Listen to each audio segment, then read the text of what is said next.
So arita sa SRC sir, admin nya ang code sir atong kanang code. So mo ni ang code sir.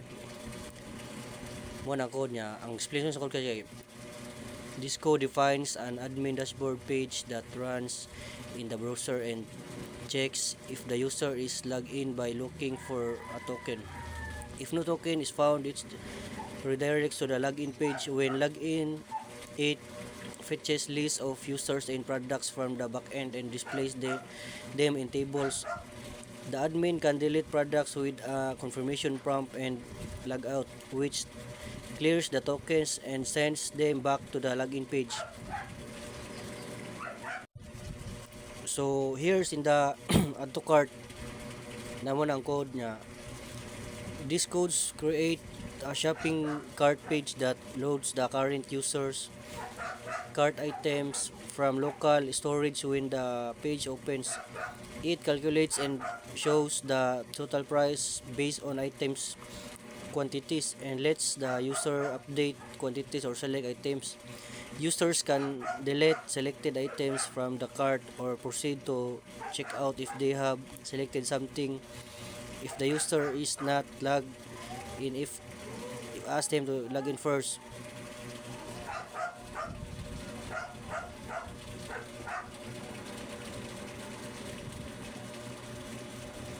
Check out by.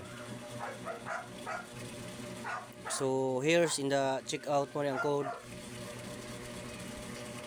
Checkout page that loads the items the user selected from their cart stored in local storage. If no items are selected, it alerts the user and sends them back to the shop page. It displays the selected items with their details and calculates the total price. When the user clicks place order, it removes the ordered items from the cart, shows success message and redirects back to the page.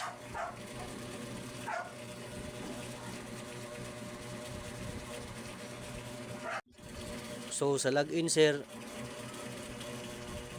login from where users enter their email and password.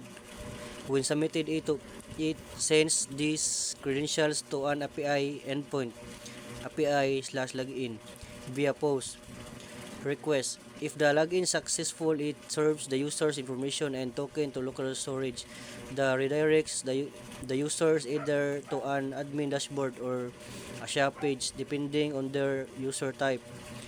If the login fails, it alerts the user with an error message. The form also includes a link to navigate users to the registration page.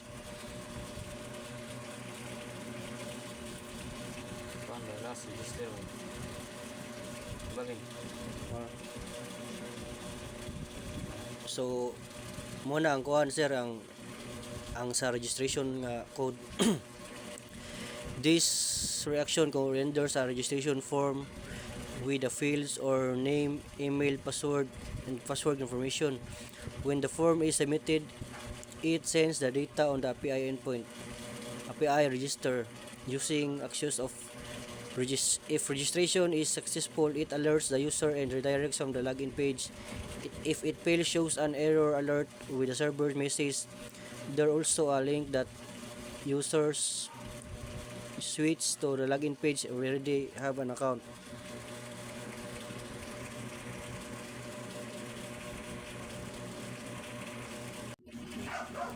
So sa backend nga side gani arita sa app, then sa app makita tong HTTP na nadri ang controllers. So inside the controllers natay auth nga nya admin auth controller. So mao ni ang code sa admin auth controller. So kani diri kay mao ni ang handle sa admin login para sa API. So kani nga back-in o dawat ni siya og email and password niya mo check sad if ang email ba o ang password is kanang inside na ba siya sa atong database or the same ba siya sa na nakaregister sa database niya. Mo response ang system if it is successfully correct or wrong. Arito sa admin controller.php kani diri nga code kay kuan kanang in this part kay it has the function called index in which it returns JSON response with message welcome admin.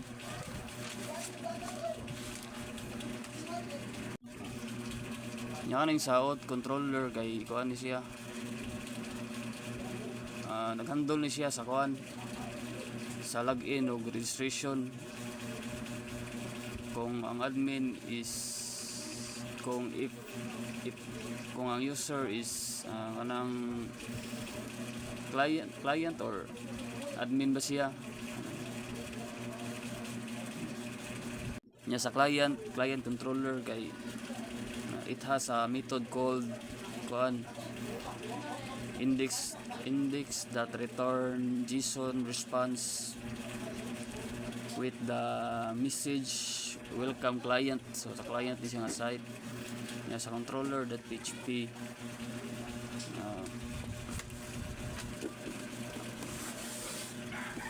mo na siya nag-handle sa API nya na siya function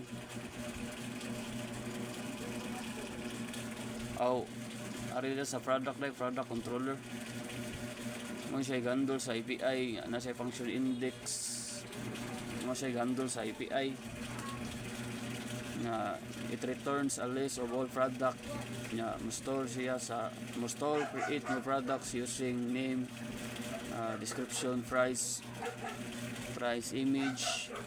image path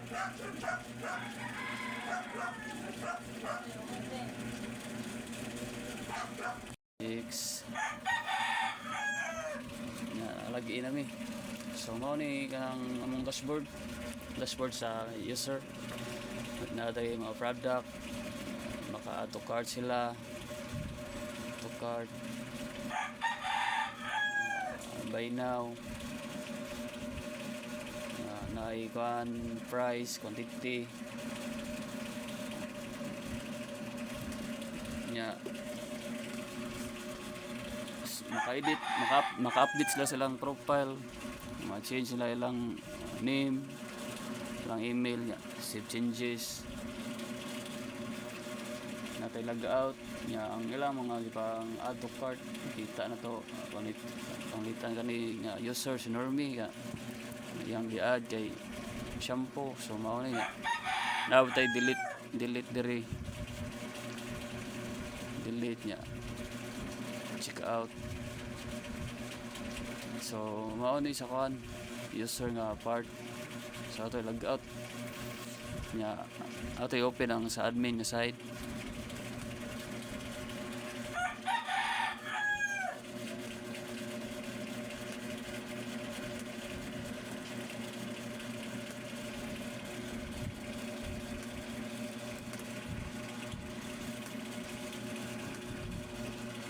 mao ni sa admin nga site makita na to ang total nga total list sa kanang user na to ilang name o ang ilang email nya ang atong mga product makita po na to dire nya maka-delete po sa atong product then maka-add po sa atong product gamit ang postman kaning postman. So mao na to tanan